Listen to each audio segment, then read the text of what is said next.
Jangan lupa subscribe.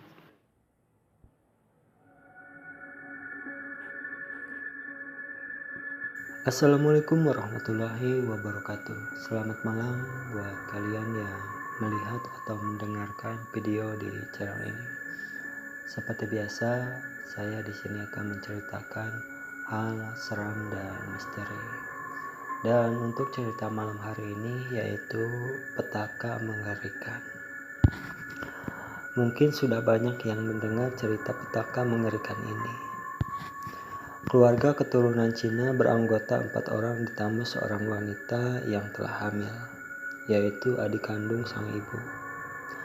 Mereka tinggal di sebuah rumah di Bilangan, Jakarta Barat. Pemilik rumah yang terlihat mewah dibandingkan rumah yang lainnya itu dikenal sebagai keluarga yang baik dan ramah. Walaupun mereka adalah orang kaya, karena sang ayah adalah pengusaha penyewaan kapal. Karena usaha itu, sang ayah mempunyai banyak kaleng-kaleng cat dan barang lainnya untuk kebutuhan mengecat kapal agar tak cepat berkarat. Kaleng-kaleng itu ditempatkan di garasi di sebelah mobilnya. Setiap sore, kedua anaknya yang berusia 7 dan 5 tahun kerap bermain dengan anak-anak kampung di daerah rumahnya, ditemani sang ibu yang ikut bergabung dengan ibu-ibu lain untuk mengobrol atau sekedar bercerita tentang pengalaman masing-masing. Menurut warga sekitar, mereka sungguh keluarga yang sangat baik dan jauh dari petaka mengerikan. Karena penghasilan yang cukup besar, sang ayah telah membeli sebuah hunian baru di daerah Kedoya dan mereka telah sepakat untuk segera pindah. Rumah yang sekarang mereka tinggali akan ditempati oleh adik kandung sang ayah sendiri, yang berasal dari Palembang, karena anaknya akan segera menjadi mahasiswi di kampus bergensi di daerah Jakarta Barat.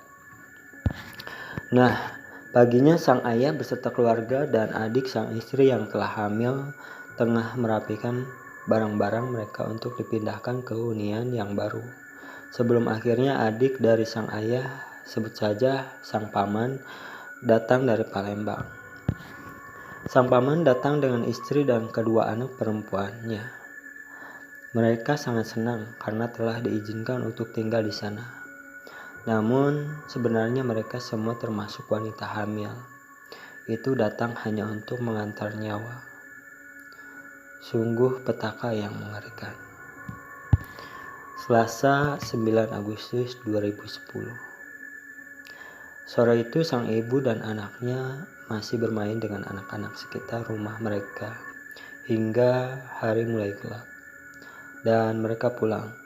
Semua aktivitas dilakukan seperti biasa tanpa firasat apapun. Malamnya mereka membeli nasi goreng dan makan bersama. Rumah 2 lantai tersebut memiliki 3 kamar dan garasi di lantai bawah. 2 kamar di lantai atas juga loteng untuk tempat mencuci baju. Pada saat itu pemilik rumah beserta keluarga tidur di lantai bawah dan sang tamu tidur di lantai atas. Sebelum tidur, sang ibu mengambil serangkai kunci untuk mengunci dan menggembok segala jendela, pintu, balkon, pintu rumah, garasi, dan pagar. Rabu 10 Agustus 2010 sekitar pukul 03.00 pagi. Sang ayah keluar rumah untuk membeli sebungkus rokok di warung rokok sebelah rumahnya. Dia bertemu Hansip dan bapak-bapak di sekitar itu. Sang ayah pun menyapa mereka dan masuk kembali ke dalam rumah. Tidak lupa mengunci rumahnya yang penuh keamanan itu. Pagar besi yang kokoh, tembok semen yang kuat, dan kaca anti peluru. Hansip dan yang lainnya pun tidak memiliki firasat buruk apa-apa. 1 jam kemudian, terlihat percikan api jatuh ke teras rumah dan merambat hingga garasi. Apa itu meledakkan kaleng-kaleng yang berada di garasi. Dengan cepat api membakar daerah depan rumah itu dan mulai merembet ke bagian atas. Melihat kejadian mengerikan itu, warga pun berinisiatif untuk melempari rumah itu dengan batu-batu agar semua penghuni bangun dan mengincar kaca yang ada pada rumah tersebut. Dipikirnya agar ada jalan untuk keluar lewat kaca yang pecah. Namun karena anti peluru, kaca itu tidak juga pecah. Api itu dengan cepat meledakkan kaleng-kaleng dan kompor gas di rumah itu.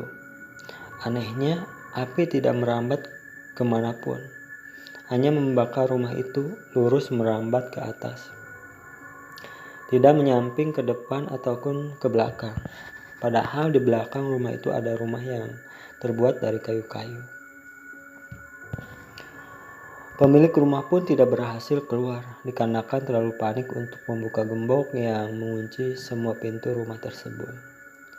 Rangkaian kunci yang banyak itu pun sama sekali tidak membantu penghuni rumah. Pemadam kebakaran baru datang setengah jam setelah api berkobar besar. Namun semua orang di rumah tersebut tidak dapat tertolong. Setelah api padam, polisi dan warga pun berhasil masuk ke rumah itu dan menemukan semua orang telah hangus terbakar. Di lantai bawah ditemukan satu keluarga mati berpelukan di kamar mandi yang logikanya basah dan harusnya tidak membakar tubuh mereka. Sang ibu memeluk kedua anaknya dan sang ayah memeluk mereka semua. Di lantai atas ditemukan satu keluarga berjumlah 5 orang juga hangus terbakar berpelukan di loteng tempat mencuci baju. Seseorang melihat wanita yang sedang hamil itu sangat tidak terima kalau dia dan jabang bayinya harus meninggal secara terbakar. Singkat cerita, buah dari petaka mengerikan. Sampai setelah kejadian itu, 2 anak kecil selalu terlihat berlari-larian dan bermain sepeda di sekitar rumah itu. Wanita hamil itu kerap menjahili warga dengan menampakkan diri dan merasuki warga sekitar. Rumah itu hingga kini menjadi rumah angker di daerah Jakarta Barat. Bagaimana tidak, seluruh keluarga berjumlah 9 orang mati terpanggang dengan api yang tidak merembet kemana-mana. Apa kejadian itu terdengar tidak wajar? Mengapa api tidak merembet ke bangunan kayu warga sekitar dengan suasana pagi yang berangin dan rumah yang berdempetan? Kejadian yang sungguh tidak terduga. Semoga kita semua selalu dalam lindungan Allah Subhanahu wa taala. Amin ya rabbal alamin. Itulah cerita untuk malam hari ini. Tinggalkan bila suka dengan video ini, tinggalkan like, comment, share, dan subscribe. Dan jangan lupa juga nyalain loncengnya biar nggak ketinggalan jika ada video-video baru di channel ini. Terima kasih. Assalamualaikum warahmatullahi wabarakatuh.